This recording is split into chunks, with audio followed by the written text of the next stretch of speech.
Hi there.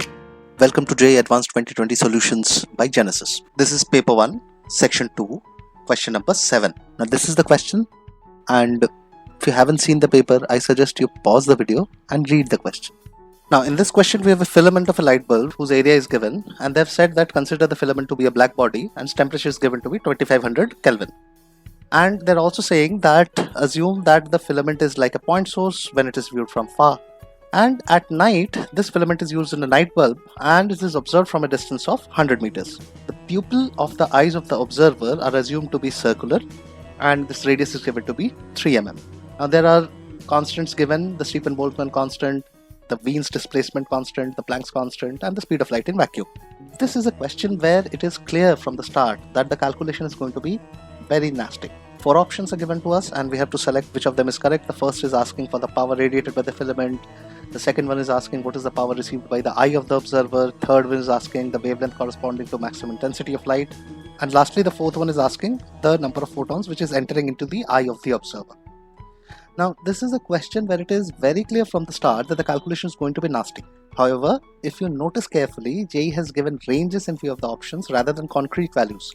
And so it is very clear that even the examiners understand that the actual calculations are cumbersome and they have allowed the students a flexibility in estimating the answer. However, one word of advice: if you are not good with thermal radiation, you should probably skip this question totally in the examination. Even students who have studied thermal radiation and have practiced problems on that, they should be very wary as this can lead to a calculation trap if you are not careful. Having said that, this question is actually quite easy and has conceptually no twists or traps in it other than the lengthy calculation. Now we will go for the individual parts one by one. The power radiated by the filament is straightforward and is given by the Stephen-Boltzmann law as Ps is equal to sigma A T power 4. A being the surface area of the filament, T being the temperature, and sigma being the Stephen-Boltzmann constant. Now here we must go for estimation. Unless you can do long multiplications correctly in your head like the late Shakuntala Devi. Now, the first approximation that will be used, and it is quite a standard one and is used in many questions, we will approximate the Stephen-Boltzmann constant to 17 by 3 into 10 power minus 8. Look at the actual value. The actual value given to us is 5.67 and 17 by 3 is a good approximation for that. And so the expression for power becomes 17 by 3 into 10 power minus 8 into areas, which is 64 into 10 power minus 4. Notice that the area was given in mm square, we have converted it into meter square, and the temperature 2500 power 4. I shifted out all the power of 10s to one side. What you're left with is in the numerator you have 17 into 64 into 25 power 4. I pull off one of the 25s and combine it with 64 to get 1600.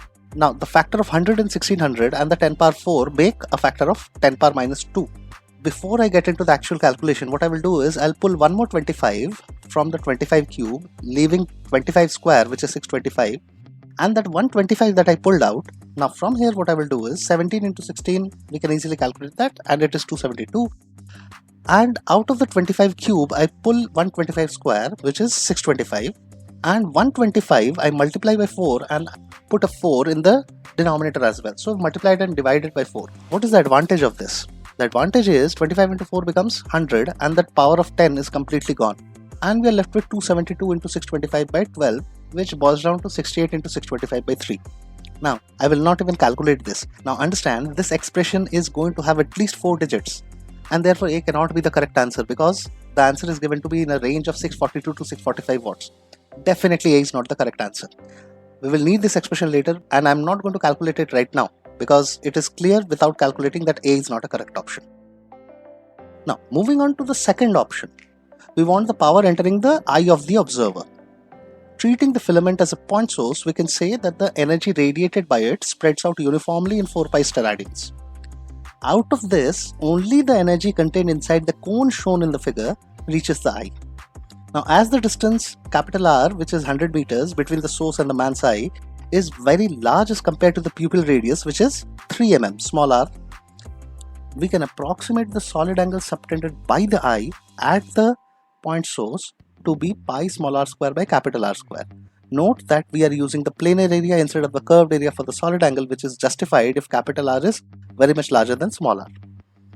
Now, as the power PS of the source spreads out uniformly in 4 pi steradians, we can say that the power contained in the solid angle pi small r square by capital R square is nothing but the source power multiplied by the fraction of the solid angle which the cone subtends. So, power entering the eye is PS into pi small r square by capital R square divided by the total solid angle 4 pi. And this boils down to PS into small r square by 4 capital R square. Now you substitute the values. Again, I remove the powers of 10, and what remains we will have to calculate it here, and it comes out which is 3.1875 into 10 power minus 8 watts, and therefore B option is correct. There too they have given a range, and this falls well within the range. Now for the next part, which asks for the wavelength corresponding to the maximum intensity, we straight away use Wien's displacement formula, lambda m into t is equal to b, and here I will overestimate Wien's constant as roughly 3 into 10 power minus 3. Now this gives lambda m to be 12 into 10 power minus 7 or 1200 nanometers. Now remember that we had overestimated b to get a simpler calculation, and you see that the value given in option C is 1160, and we can be very sure that C is a correct option because we had slightly overestimated it. Now we don't have to do a perfect calculation here. It's very clear that C will be an answer. And finally, to find the number of photons reaching the eye of the observer, we reason as follows. Each photon has an energy hc by lambda, and the energy reaching the eye per unit second is Pe, and therefore the number of photons reaching the eye per second is this power divided by energy of one photon. This boils down to Pe lambda by Hc. Now we know from our study of atomic structure that Hc has a value of 1240 eV nanometer. Now convert this to joules nanometer by multiplying by E, where E is the magnitude of charge of the electron, which is 1.6 into 10 power minus 90. By converting into joule nanometer, what we can do is we can substitute the lambda straight away as 1740 nanometers. The unit wise they will cancel out.